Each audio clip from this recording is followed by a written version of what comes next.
Bharat British औपनिवेशिक शासन के अधीन है और सामाजिक परिवर्तन और उभरते राष्ट्रवादी आंदोलनों से जूझ रहा है। गोपाल कृष्णा गोखले और बाल गंगाधर तिलक जैसे महान नेताओं के उदय ने स्वतंत्रता के लिए लौ को प्रज्वलित किया। 1919 में जलियांवाला बाग नरसंहार ने ब्रिटिश शासन की क्रूरता को उजागर किया, जिससे आक्रोश बढ़ा। महात्मा गांधी के नेतृत्व में 1920 के दशक आंदोलन अहिंसा और सविनय अवज्ञा की वकालत करता है। भारत 15 अगस्त 1947 को स्वतंत्रता प्राप्त करता है, लेकिन विभाजन एक अभूतपूर्व पैमाने पर सांप्रदायिक हिंसा और विस्थापन की ओर जाता है।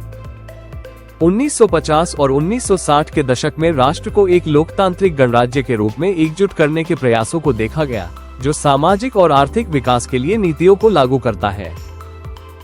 1960 के दशक में भारत की हरित क्रांति ने कृषि को बदल दिया, जिससे खाद्य उत्पादन और आत्मनिर्भरता बढ़ गई।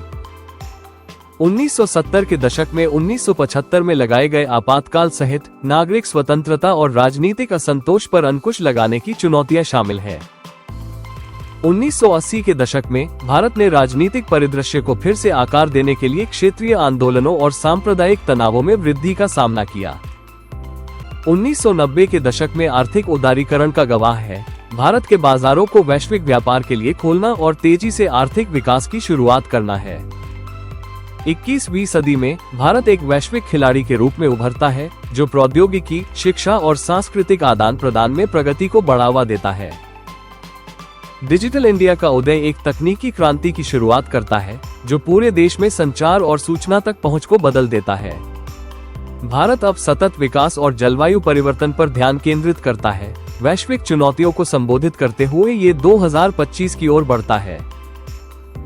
एक शताब्दी से अधिक के समृद्ध इतिहास को ध्यान में रखते हुए भारत निरंतर विकास कर रहा है, चुनौतियों का सामना दृढ़ता और भविष्य के प्रति आशा के साथ कर रहा है।